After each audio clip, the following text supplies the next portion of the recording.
All right, we're up. Big Miller Events. This is our new University of Arkansas podcast, Between the Tusks. We're going to start off in the Chris Boyd. This is Brett Kincaid. You're going to hear me call him BK. You see BK right there beneath him. I think we're going to call this portion, you kind of suggested, I kind of like the Omapod.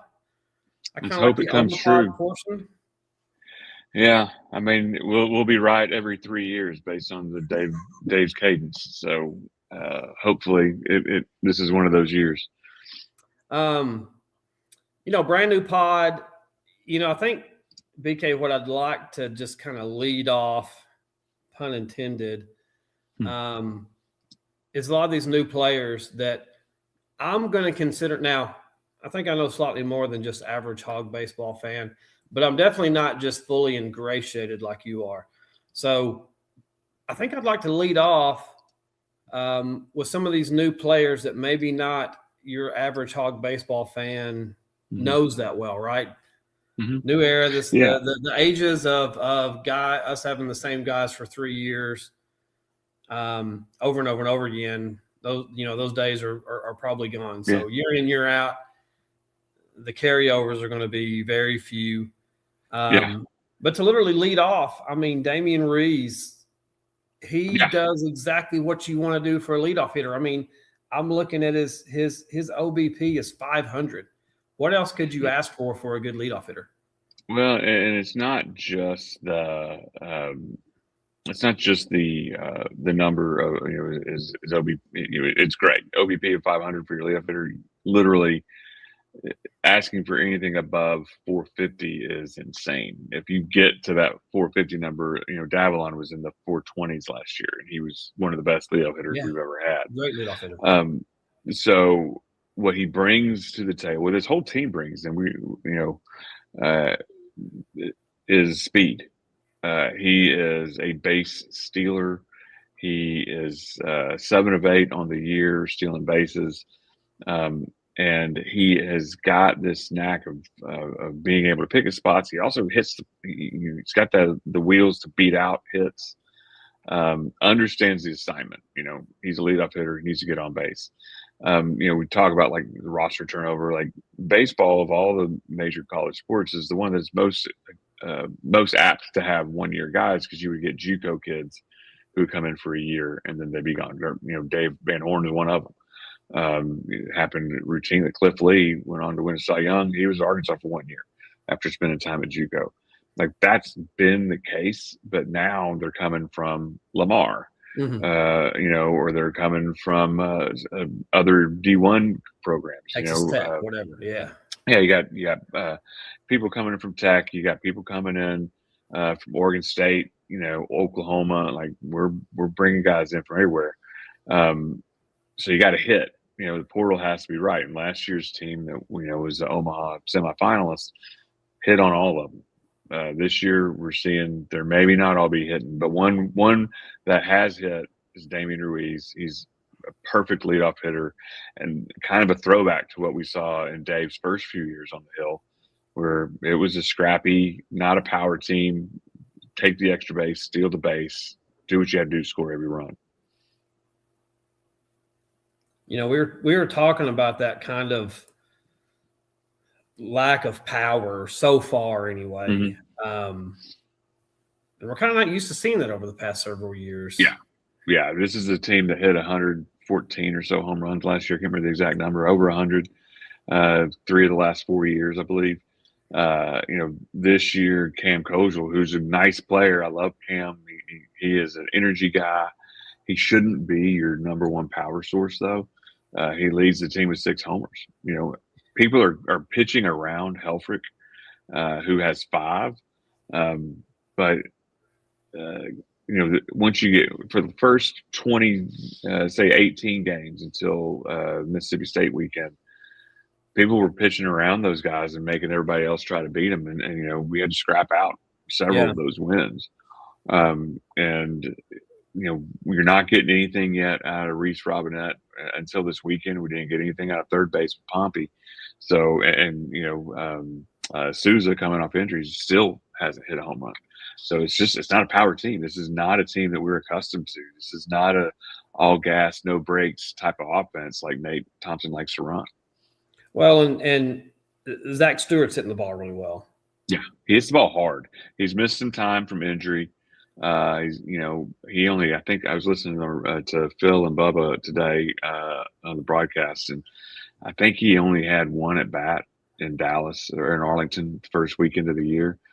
But he's an older guy. He's 23, I think. He's been around.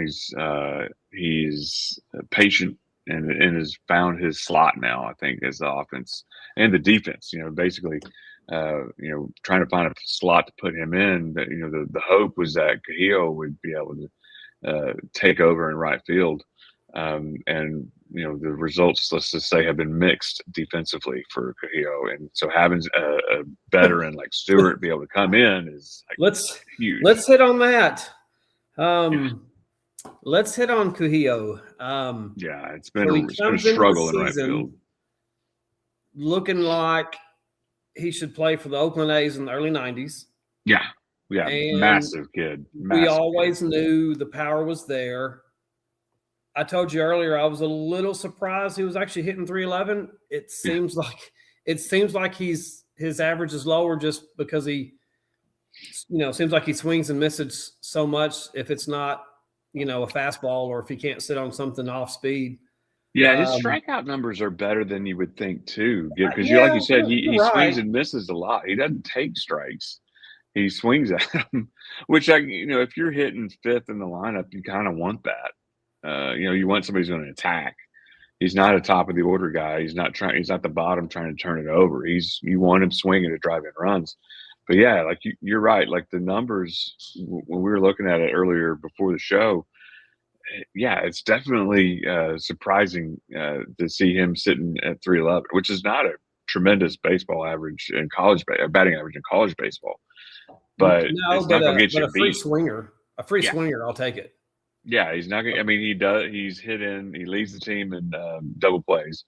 He's grounded 4 double plays. And so he's not the fastest guy on the team by any stretch. But, today's a great example. He went up and he didn't – his first 2 at-bats today against Northern Colorado in an afternoon game, we're recording this on a Wednesday, was not great.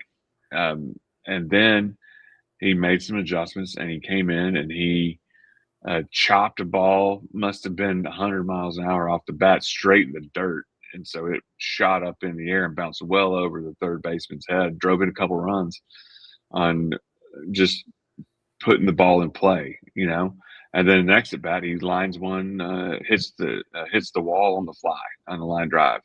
Like he hammers the ball. His exit velos are off the charts. He and Zack Stewart have massive exit velo power.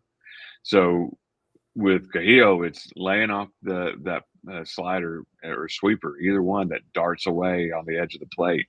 If he can hold his water and make him throw a fastball, he's gonna make you pay. So let's get into that defense. You were talking about his fielding percentage earlier, and yikes! But again, I think Dave Van Horn is really struggling to find. I think he wants a certain lineup, but that lineup isn't producing either offensively or defensively. So where are we at right now? And where ideally do you think Dave Van Horn would want everybody at? So I think we talked earlier, last year's team that went to Omaha. Everybody seemed to hit. The only one, Rocco Pepe, was the only player who really didn't hit out of the portal offensively. He was still he had a part to play on the team, but there was thought he would plug in at first or at right field. And, his inability to really get on base paved the way for Reese to take over at first. But that's one. Everybody else seemed to hit, including Kuhio Aloy. Didn't know he was going to come in and take over DH the way he did. This year, the thought was Kuhio would go to right, and then you have somebody like Zack Stewart who could play as a DH. You could also get some of your you give Souza time to get back healthy after his labrum and shoulder tear to be a right fielder. I mean, to be a DH as well. Try to put him in the field earlier than he wanted. His offense is still catching up. And then Brumbaugh has just been nothing as an offensive player. He is as good of a defender as a freshman you'll ever find. He made a play against Northern Colorado today, turning a double that I told you earlier. We were just chatting before the show. There aren't 10 other shortstops in the country who can make that play. It was spectacular. But his first at bat, granted a double play. Like, it's in his own head now. I've heard Bubba talk about this, Bubba Carpenter on the radio talk about this. Like, he's in his head, and Dave talked about it a couple of weeks ago. He's carrying it to the field. For a guy who is such an incredibly gifted defensive player, he's got 5 errors on the team. And the only one with the next in line is Kuhio with 3 errors in right field. 2 of them, ball hit his glove. Like, it's just, he is not SEC caliber in right field this season. So changing things up. Now you've got Stewart in right field when he's healthy, which I think is a smart move. They're getting Rutenbaugh a lot of at bats now. And, you're just seeing Dave do what he does well. Like, he's just trying to find the right pieces. I don't like the defensive lineup with Cam at short. I noticed over the weekend he was a little tentative at short. He's learning. I mean, he's the best teammate you could imagine, but he can play all 4 positions on the infield. But he's clearly a natural All-American level second baseman. He's a second baseman. I mean, that's what he is. He's a second baseman. And Brumbaugh can play short. It's just the massive elephant in the room. Yeah. I mean, this kid was everybody's All-American, everybody's over. I mean, everything, right? Everybody, there wasn't a person around that thought that this was a miss kid. Everybody thought this is a can't miss prospect. He has everything, size, everything. He's D1 baseball preseason freshman of the year. And he's hitting 140. Yeah. And that's a generous 140 because early in the season he had game looks worse, Brad. Each game looks worse. Yeah, he's pressing, and I feel bad for the kid because he knows the weight that was put on him coming in. He knows the expectations. Comes from a baseball family. His dad was a professional ball player. Like, his brother's at OU.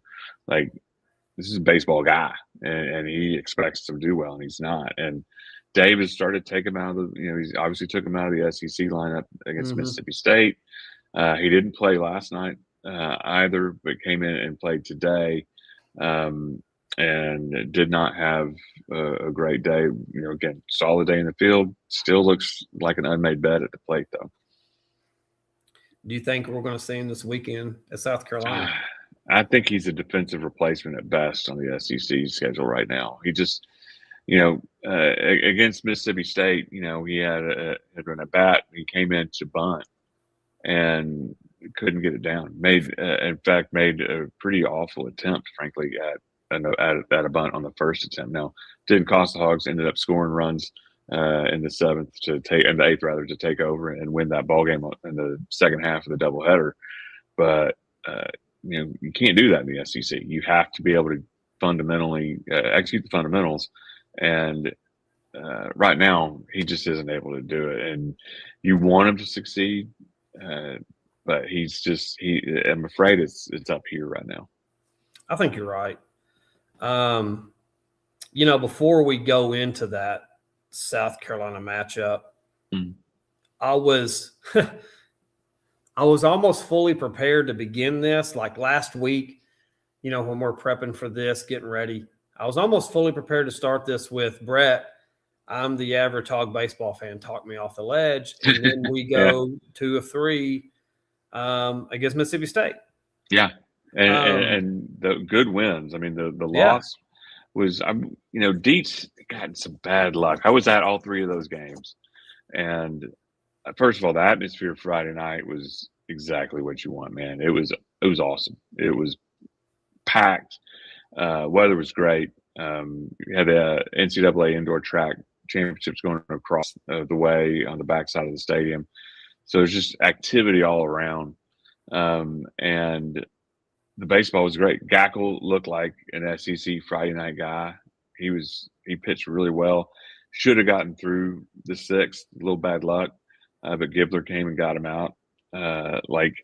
He looked great, and the crowd, the 10,000 plus, were into every pitch. And then, the offense was just good enough. It was like an old school Dave team from 04, 05, where they're just grinding. And when Ace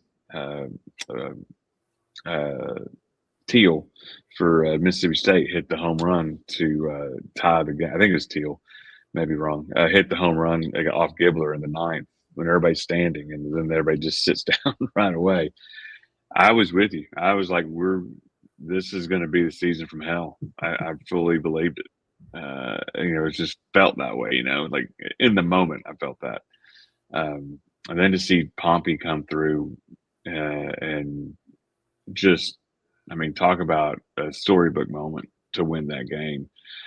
It's funny, you go from this level of like, this is going to be like a 2016 squad that just everything goes wrong and they only make the postseason, to, oh my God, we're going to sweep Mississippi State like in a matter of 12, 15 minutes. It's pretty wild. And so and then come back in Dietz on Saturday in that first game, and the wind was brutal. It was coming in from right, but sweeping a little bit across the outfield, pushing towards left.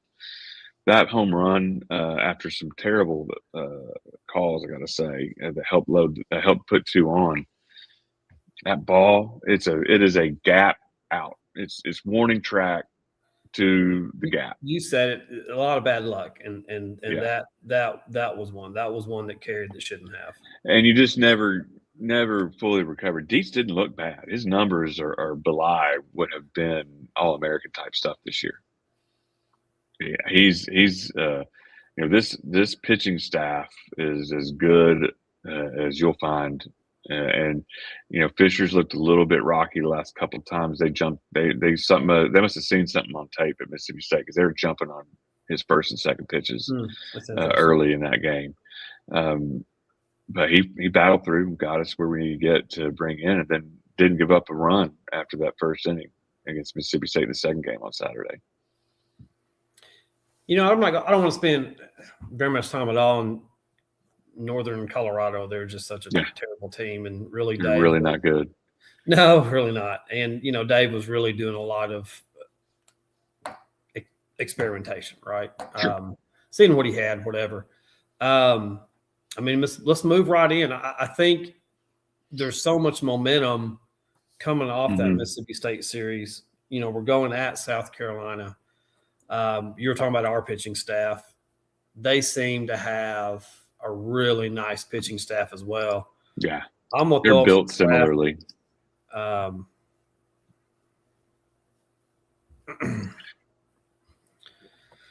Here's what we're looking at. We were talking about you were talking about Gabe and how Gabe just looks like a SEC Friday night guy.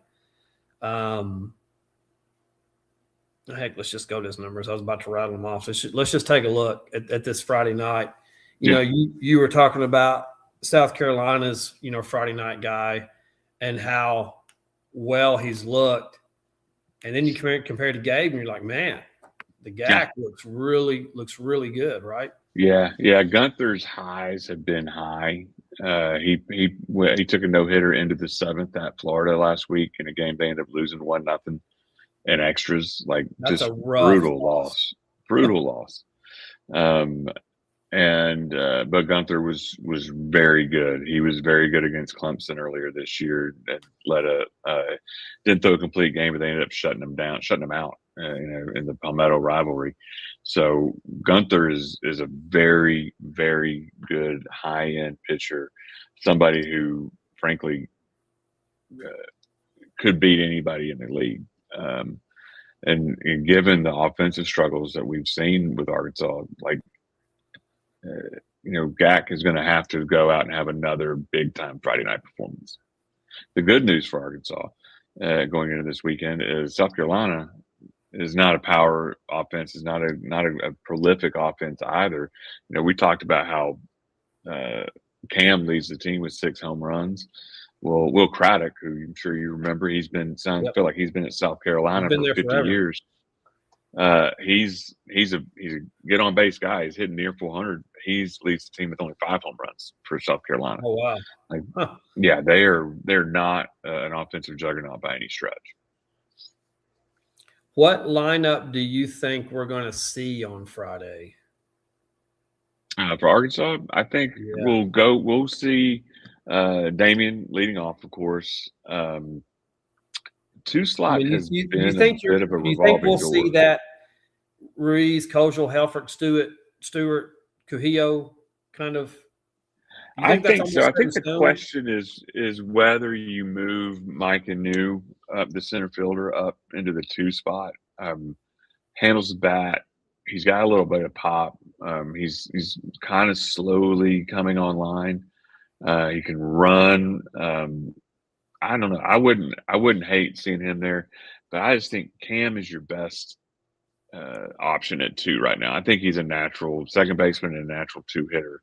I don't like seeing Cam at the 4 and 5 slot. I would rather him be at the 2 or 3. But I think him at 2 and Ryder at 3. I think it's a pretty solid top third. That's going to get you. You're not going to have a lot of 1, 2, 3 first innings with that. I mean, I think like you're saying, I think you have a lot there set in stone. Obviously, we'll see Reese at first. Yeah.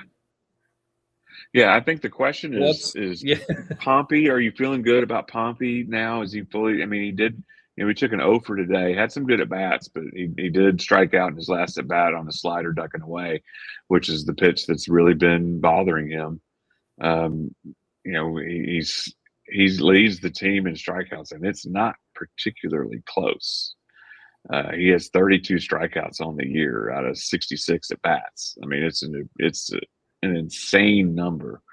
But if he's carrying you at the bottom of the lineup, you can live with that, especially because it takes the pressure off of him. I think the idea was you wanted him batting 2, 3, 4 somewhere, and he's not going to be able to do that. Yeah, not yet. Not yet, anyway. Right? I mean, yeah, he's just. I like him. You got to put the ball in play. I like his swing. It doesn't. I mean, I guess I'm a little shocked at the strikeout numbers. I didn't realize they were that high because he doesn't look like he's lost at the plate. Yeah, it's just he has real trouble with that outside breaking pitch. I actually don't know if he's seeing that. I think the one that you might watch to come in, probably not Friday night, but maybe the weekend, you might get a start out of Carter Rutenbar, the freshman. He's been really good bat. Yeah, he's looking at the numbers for this weekend, or this week, midweek. He was 3 out of 8 on the 2-game set. Drove in a run, had a double, took a couple walks, didn't strike out. I could see him getting a shot. Just kind of the position game is the hardest thing for Carter. Where are you going to put him? He could play in right field, but you're going to take out Stewart or Aloy out of the lineup. It just seems unlikely. I don't know why you would do that. Correct. And I know he's played some corner infield, but corner infield on the road, first start in the SEC, that may be a lot to put on the kid. Yeah, that's tough. That's tough. But I think you'll see Souza back in the lineup on Friday would be my guess. Gunther's a right-handed pitcher, so I think you go ahead and have Souza playing second, Cam at short. Cam at short, okay. And Pompey at third. I think that's probably that's the lineup I believe right now Dave wants to work. And if Souza's is able to let it go and get that ball thrown across the infield, maybe move Pompey to short and Souza to third, and then Cam back to his natural position.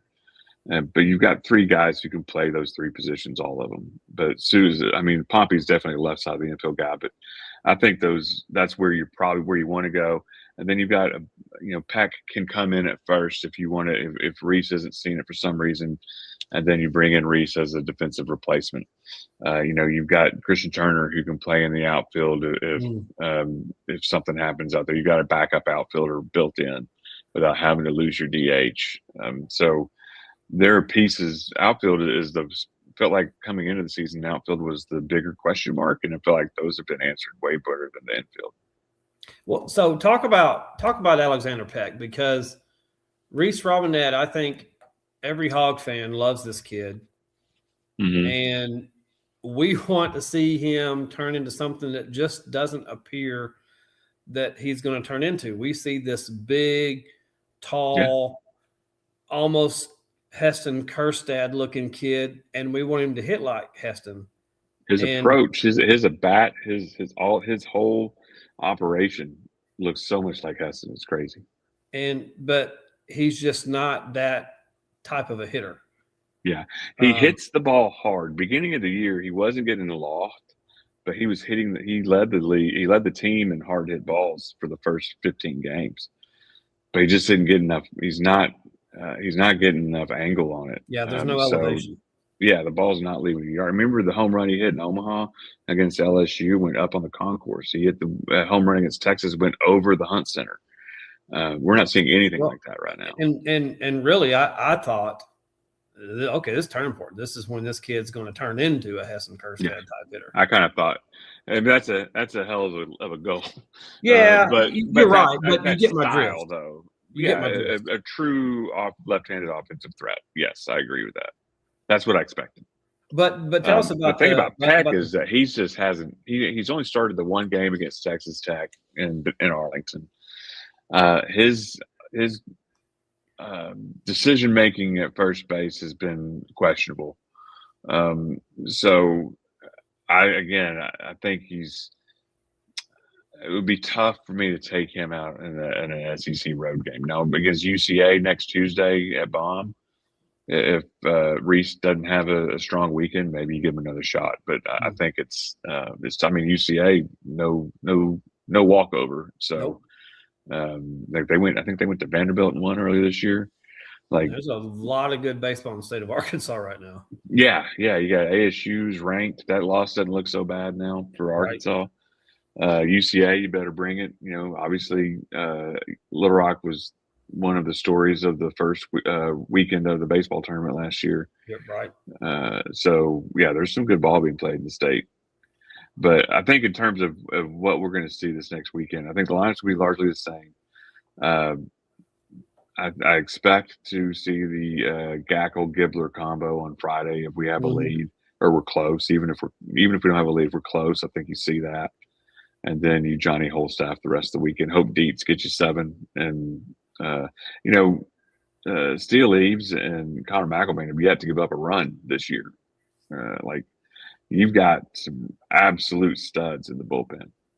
Colin Fisher was supposed to be the number 1 lefty coming out this year, and we haven't even seen much of him. Well, I mean, speaking of, let's move into these projected Saturday starters. I mean, this is who we think it's going to be. This is Sunday. I think we maybe skipped over Dietz. Skip one. Sorry. Oh, yeah, that's right. Sorry, there's Dietz. Yeah. So here's the thing. Move into we are making some assumptions here for South Carolina. Probably, I think Friday and Saturday we're right. Sunday is a bit. Yeah, probably on Sunday, like you said, probably just should have done a to be determined for Sunday. But I think it's a reasonable projection what we have. But on Saturday, numbers wise, Phillips, he's not a strikeout guy, but he's like a Maddox type. He'll make you get out. He knows how to pitch. Dietz, again, that ERA is a little unfair to him because of last weekend. Yeah, you're right. There's a lot of bad luck with Dietz. And now the first game of the year, his start against TCU, his stuff was electric, but he couldn't locate any of his off-speed pitches. So that was he earned those runs that Saturday night in Arlington. Since then, he's settled in, admittedly against lesser competition. But boy, he looked good Saturday in that first game. It's just got squeezed a little bit, got frustrated, got ball at the end of the bat that somehow snuck out of the yard, and it just kind of spiraled after that. Historically speaking, Dave loves to have.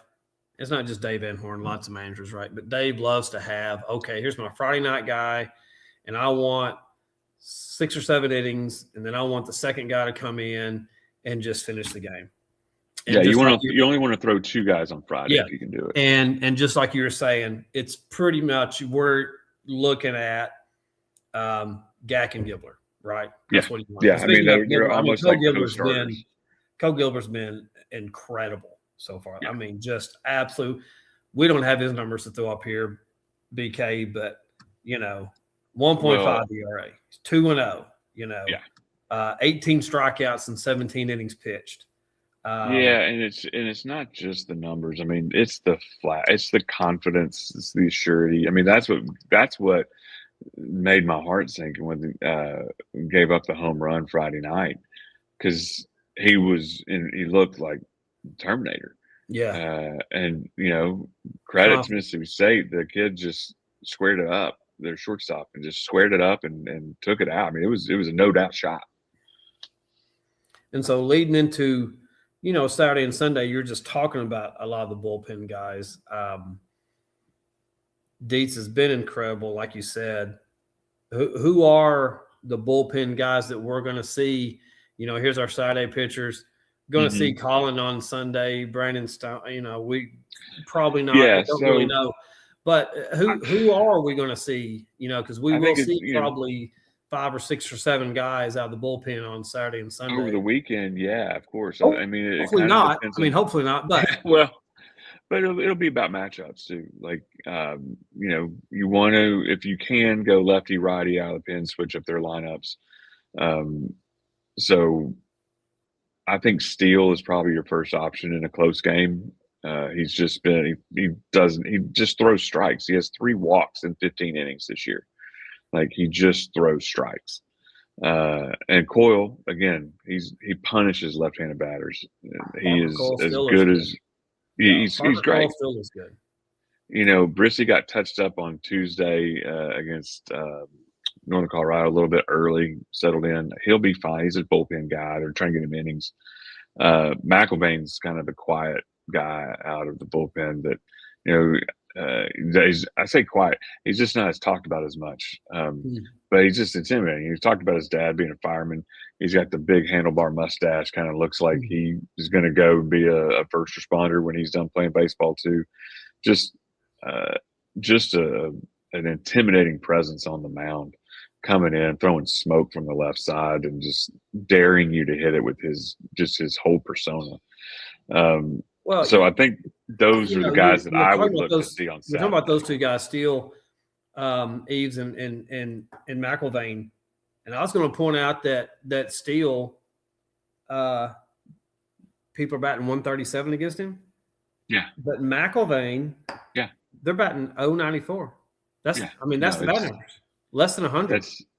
And you look at the other regulars that are coming out. Like Cole's got a 211 batting average against.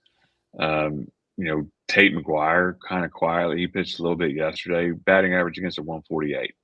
Like he's a guy that I thought might challenge for a starting position this year. And frankly, if Fisher starts to they start to figure Fisher out a little bit, I would say Tate McGuire is probably maybe your next guy up on Sunday, because his stuff is as good as we have seen. He's a big cat too. I saw him in Arlington. He's just a big, like next to him. We were staying at the team hotel. He's just a big dude. And he has really, really electric stuff. He's a guy that's going to get drafted. Even if he doesn't pitch a lot this year, he's going to get drafted.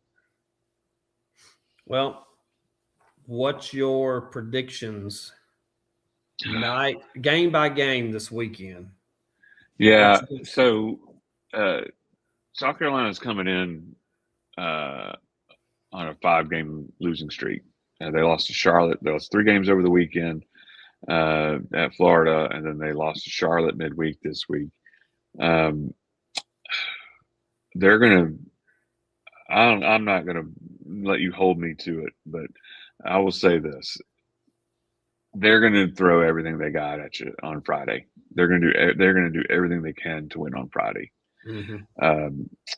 If Arkansas wins Friday, I think they sweep the weekend. I think if South Carolina wins Friday, I'm comfortable with Dietz coming back and at least stealing one of these games. And we may have another period where they come back and win both. I haven't looked at the weather in Carolina for the weekend. I know it's great here in Arkansas. Hopefully we can avoid a stacked doubleheader again, but the Saturday doubleheader. But that would be my. I'm not going to give you a game by game, but I will say definitively, if Arkansas wins Friday, I think they have a good chance they sweep. In fact, I'll just say it. I think if they win Friday, they sweep this weekend. If they lose Friday, I feel comfortable at least nagging one of these. And then I don't know that Carolina's pitching is good enough to hold up on Sunday. So if you win Saturday, you probably win Sunday too. Nice. It's a series you need to win. Road weekends are really difficult. You sell out to win one of them, and Dave understands. I mean, we won 20 games in the conference, 5 years running. You sell out to win Friday, and then you just figure it out the rest of the week. He doesn't have to figure out as much when you got somebody like Dietz on the mound on Saturday, though. Well, BK, we will be back on Monday. I think Monday is what we're going to settle in for kind of our regular weekend series wrap-up preview of the next weekend. I think we're going to, possibly have some pop-in quicker shows maybe on a Thursday with some beat writers from opposing schools, and we'll have some of those hop on with us. Man, I appreciate you taking the time doing this all spring and early summer. I think it's going to be a lot of fun. This is fun. You know me. Boyd and I have known each other for 30-plus years now. I could talk Rzaorback Baseball in December. I'm stoked. This is going to be fun. And I think this is going to be a fun team because we're going to watch them evolve as the season goes along. And I messaged you in our group chat with a couple of our buddies on Saturday. Dave managed his ass off on Saturday. It was so fun to watch. It was vintage Dave pushing all the right buttons, putting guys in position to win in that second half of the doubleheader on Saturday, and just putting so much pressure on the Mississippi State. Like, that's the thing we talked about early in the show. This team doesn't have the power we're used to, but they do some other things, and they make you play defense. They're going to make you defend the stolen base. They're going to make you defend the bunt.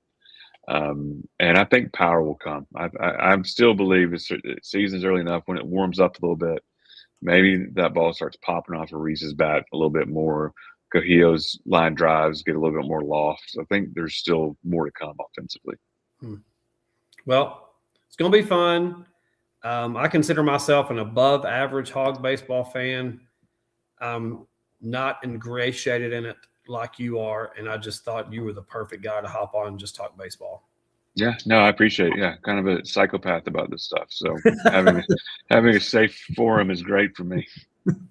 All right, you'll see us back on Monday after the South Carolina series, and hoping you're right with either a sweep or a 2 out of 3 weekend. I will come back and we'll dissect whatever happens. Looking forward to it. All right, man. Take care. Thank you. All right. Go Hogs.